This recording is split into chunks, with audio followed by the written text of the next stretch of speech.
அவர் ஒரு 50 கோடி செலவு பண்ணுவாரு, 100 கோடி செலவு பண்ணுவாரு, ஓட்டு வாங்குறாரு. ராஜா அமைச்சரா இருக்காரு, நீலகிரி நிக்கிறாரு, அவரு கூட 100 கோடி செலவு பண்றாரு. கேசி பழனிசாமி அவரு கோடிகளுக்கு அதிபதி, அவர் என்ன பண்றாருன்னு எல்லாருக்கும் தெரியும். அவரும் 100 கோடி செலவு பண்ணலாம், பரவாயில்ல. ஆனா இந்த கவுண்டர் பெஸ்ட் ராமசாமிக்கும் ஈஸ்வரனுக்கு எப்படிங்க 100 கோடி வந்துச்சு செலவு பண்றதுக்கு? இவங்க எல்லாம் கல்லறக்கிற போராட்டங்கிற பேர்ல பெரும் பெரும் முதலாளிங்க. பெஸ்ட் ராமசாமியும் ஈஸ்வரனும். பெஸ்ட் ராமசாமிக்கு திருப்பூர்ல எவ்வளவு சொத்து தெரியுமா? 1500 கோடி ரூபாய் சொத்து இருக்கிறது. டாடா பிர்லாக்கு ஈக்குவலா இருக்கிறாங்க. இவன் வந்து கல்லறக்கிற போராட்டம் இங்க நடத்திட்டு இருக்கான். முதலாளிகள். இவன் எலெக்ஷன்ல 50 கோடியில இருந்து 100 கோடி செலவு பண்ணும் பொழுது ஏன் 6 லட்சம் ஓட்டு வாங்க மாட்டான்? வாங்குவான். அவனும் பணம் கொடுத்தா வாங்கிருக்கான்.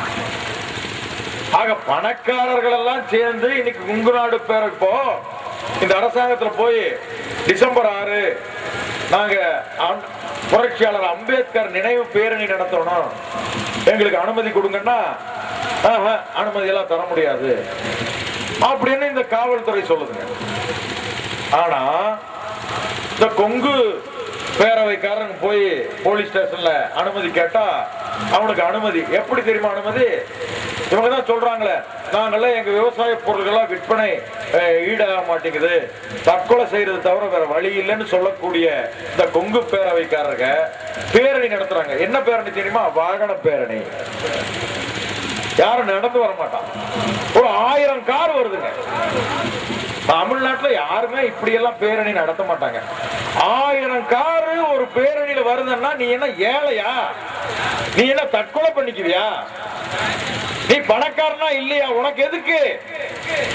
அரசாங்கம் கொடுக்கிற கடன், பயிர் மானியம், உர மானியம், இலவச மின்சாரம், டிராக்டர் வாங்க கடன், இதெல்லாம் வாங்கி 100 பவுன் 1 கிலோ 2 கிலோன்னு நீ வந்து கல்யாணம் பண்ணி குழந்தைகளுக்கு கொடுக்குற. ஏன் இந்த பணம் எல்லாம்? அப்படின்னா விவசாயத்திலிருந்து வந்த பணம் இல்லையா? 1 கிலோ 2 கிலோ நீ கொடுக்குறீங்களா? வரதட்சணை எப்படி வந்தது? நீ சம்பாதிக்கலன்னா 1 கிலோ 2 கிலோ நீ கொடுக்க முடியுமா வரதட்சணை? பட்டினி இருந்து சாக வரும் தவிர வழி இல்லைன்னு நீ அறிக்கை விடுறிய. 1 கிலோ 2 கிலோ எப்படி உன்னால் கொடுக்க முடிந்தது? அதே கலைஞர் 7000 கோடி தள்ளுபடி செய்த விவசாயிகளுக்கு, விவசாயி என்கிற முதலாளிகளுக்கு தள்ளுபடி செய்த கலைஞர், நாம தாழ்த்தப்பட்டவங்க சக்கிலியர்கள் போய் தாழ்த்தப்பட்டவங்க தாட்கோல வாங்கின லோனு ஒரு 70 கோடி இருக்குங்க தள்ளுபடி பண்ணுங்கன்னா அதெல்லாம் முடியாதுங்கிறார் கலைஞர். தாழ்த்தப்பட்டவங்க எவ்வளவு வாங்குறாங்க? 10,000, ஒரு 20,000 ஒரு செருப்பு கடை வைக்கிறதுக்கு அல்லது வேற ஏதாவது ஒரு சின்ன தொழில் செய்யறதுக்கு ஒரு 10,000 20,000 கடன் வாங்கியிருக்கிறான். இவன் கட்ட மாட்டான், திருப்பி கட்ட மாட்டான். உடனே ஜப்தி, வட்டி நடக்குதா இல்லையா? 70 கோடி வாங்கியிருக்க தாழ்த்தப்பட்டவர்களுக்கு கடன் தள்ளுபடி இல்லை. 7000 கோடி முதலாளிகளுக்கு கடன் தள்ளுபடி. எப்படிங்க நம்ம ஏத்துக்க முடியும்? இது நியாயமா? இதைத்தான் இன்றைக்கு ஆதித்தமிழர் பேரவை நம்ம மக்களை எல்லாம் கூட்டி உங்களை எல்லாம் வச்சு இந்த கதை நாங்க சொல்லிட்டு இருக்கிறோம். நிறைய விஷயங்கள் நம்ம மக்களுக்கு தெரியவில்லை. அதனால் இன்றைக்கு தமிழ்நாடு முழுவதும் பல்வேறு மாநாடுகளை நடத்தி இன்றைக்கு நாம் செய்திகளை மக்களுக்கு கொண்டு சென்று கொண்டிருக்கிறோம். நம்மை பொறுத்தளவு நாமெல்லாம் யாரு? ஒன்ன மட்டும் மறந்துடுறோம். இந்த நாட்டில் நிறைய வரலாறு மறைக்கப்பட்டிருக்கிறது. நாம உண்மையிலே மதுரை வீரன் பரம்பரை. மதுரை வீரன் யார்? இன்னைக்கு சொல்றேங்க, தமிழ்நாட்டில் மதுரை வீரனுக்கு இணையான ஒரு வீரன் எவனுமே கிடையாது. வீரன்ங்கிற பேர்ல ஒரே ஆள் அவருதாங்க. இன்னொரு ஆள் ஒண்டி வீரன். ஒண்டி வீரன் முதல் விடுதலை போராளி.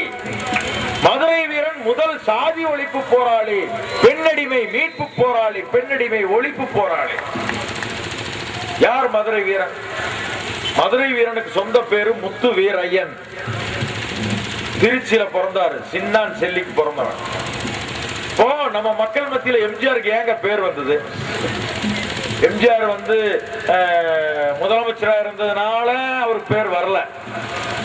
எம்ஜிஆர் பேர் ஏன் வந்தது? எம்ஜிஆருக்கு நம்ம மக்கள் ஏன் அடிமையாக இருக்கிறார்கள் என்று சொன்னால், எம்ஜிஆர் மதுரை வீரன் படத்துல மதுரை வீரனா நடிச்ச காரணத்தினால எம்ஜிஆர் நம்ம மக்கள் தூக்கி கொண்டாடி கொண்டிருக்கிறார்கள். சரி, அந்த மதுரை வீரன் படத்துல சொல்ற கதை என்ன? மதுரை வீரன்ல கண்ணதாசன் அந்த கதை வசனம் எழுதியிருக்காங்க. மதுரை வீரன் ஒரு சினிமா வந்தது. அதுல கண்ணதாசன் தான் கதை வசனம் எழுதியிருக்காங்க. அந்த கதை என்ன சொல்லுதுன்னா, மதுரை வீரன் காசிராஜாவுக்கு பிறந்தவர். காசிராஜா டெல்லியில ஆத்துல சகுனம் தப்பி பிறந்ததுனால அங்கிருந்து ஆத்துல விட்டாராமா. மதுரையில் இருக்கிற சின்னான் செல்லி என்கிற சக்கிலியர்கள் எடுத்து வளர்த்தாங்க. இதுதான் மதுரை வீரன் சினிமா படத்துல சொல்ற கதை. இந்த கதை பொய் கதை, தவறான கதை. நான் உங்களை எல்லாம் பார்த்து கேட்கிறேன், டெல்லியிலிருந்து மதுரைக்கு ஆறு ஓடுதா கேட்கிறேன். டெல்லியிலிருந்து மதுரைக்கு ஆறு எங்கேயாவது ஓடுதா? அங்க விட்டா நேரா இங்க வந்து நிக்குமா? ஆத்துல விட்டா குழந்தை இப்படி நேரா இங்கிருந்து 2000 கிலோமீட்டர் இருக்குங்க டெல்லி.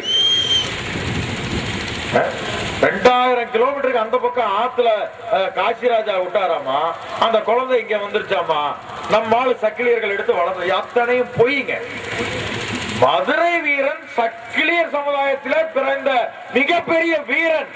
சின்னான் செல்லிக்கு தான் பிறந்தார் அவரு.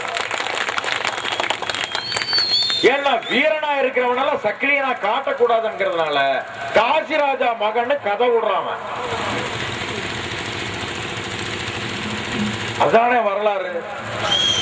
ஆதித்தமிழர் பேரவை மதுரை வீரனுடைய உண்மையான வரலாறு என்னங்கிறத புஸ்தகம் போட்டு விற்பனை கொண்டு வந்திருக்கிறோம், வாங்கி படிங்க.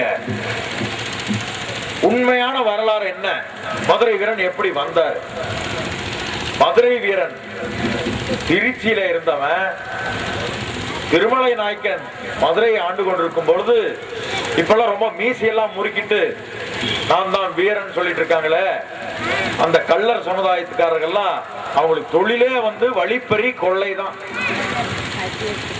குற்றப்பரம்பரைன்னு அந்த காலத்துல இங்கிலீஷ்காரன் என்ன பண்ணுவோம்னா, சாயந்தரம் பொழுது விழுந்தோன்னா அவங்களை எல்லாம் போய் சங்கிலியில கட்டி போட்டுருவாங்க போலீஸ் ஸ்டேஷன்ல. நான் ஏதோ கதை சொல்ல, நடந்த உண்மை தான். குற்றப்பரம்பரைன்னு பேருங்க. சாயந்தரமான போலீஸ் ஸ்டேஷனுக்கு எல்லாரும் வந்துடும். அங்க சங்கிலி போட்டு கட்டி விட்டுருவாங்க. கள்ளர்கள் அப்படிப்பட்டவங்க தான். அப்படிப்பட்ட கள்ளர்களுடைய தொல்லை தாங்க முடியல, என்னால் அடக்க முடியல. அதனால ஒரு சிறந்த வீரனை அங்கிருந்து அனுப்புன்னு சொல்லி திருச்சியிலிருந்து ஒரு வீரனை அனுப்புறாங்க. அந்த வீரன் தான் முத்து வீரன் என்கிற வீரன். மதுரைக்கு வந்த பிறகு மதுரை வீரனாக மாறுகிறான். ஏறத்தாழ 1000 கள்ளர்களை அடக்கி ஒடுக்கி அழித்து ஒழிக்கிறான் மதுரை வீரன். 1000 பேரை கொல்றானுங்க. மதுரை வீரன் ஒரு சாதாரண ஆள் இல்லைங்க. அப்படிப்பட்ட மதுரை வீரன் பரம்பரையில வந்த நாம் இன்றைக்கு அடிமைகளாக, பண்ணை அடிமைகளாக, ரோட்டோரத்திலே செருப்பு தைப்பவர்களாக, நகரங்களிலே மலம் அள்ளுபவர்களாக இன்றைக்கு மாறி இருக்கிறோம் என்று சொன்னால் என்ன காரணம்? அந்த மதுரை வீரன் கையில இருந்த அந்த வாள் எங்கே? நம்ம கையில் இல்லையே. அந்த வாள் நம்ம கையில இருந்தா நம்ம வீரத்தை பார்த்து எவனும் பக்கத்துல நிக்க மாட்டான். அந்த வாளை நம்ம திரும்பி எடுத்து ஆகணும். ஒவ்வொருத்தர் கையில் அந்த வாள் இருந்து ஆகணும். மதுரை வீரன் வாள். அப்படிப்பட்ட மதுரை வீரன் மாறுகால் மாறுகை வாங்கப்பட்டான் என்று கண்ணதாசன் எழுதிய மதுரை வீரன் கதையிலே சொல்கிறார்கள். ஆனால் என்ன நடந்தது தெரியுமா? திருமலை நாயக்கன் அங்கே இருக்கிற நாயக்கர் மகாலை கட்டுவதற்காக அந்த காலத்துல எல்லாம் பாலம் கட்டுறது, அரண்மனை கட்டுறது, கோட்டை கத்தலும் கட்டுறதுக்கெல்லாம் நரபலி கொடுப்பார்கள். அப்ப யார நரபலி கொடுத்தாங்கன்னு சொன்னா சக்கிலியர்களை தான் ஆயிரக்கணக்கான பேரை நரபலி கொடுத்துதான் இன்னைக்கு திருமலை நாயக்கர் மகாலும் 1000 கால் மண்டபம் கட்டப்பட்டிருக்கிறது என்பதை நாம் மறந்து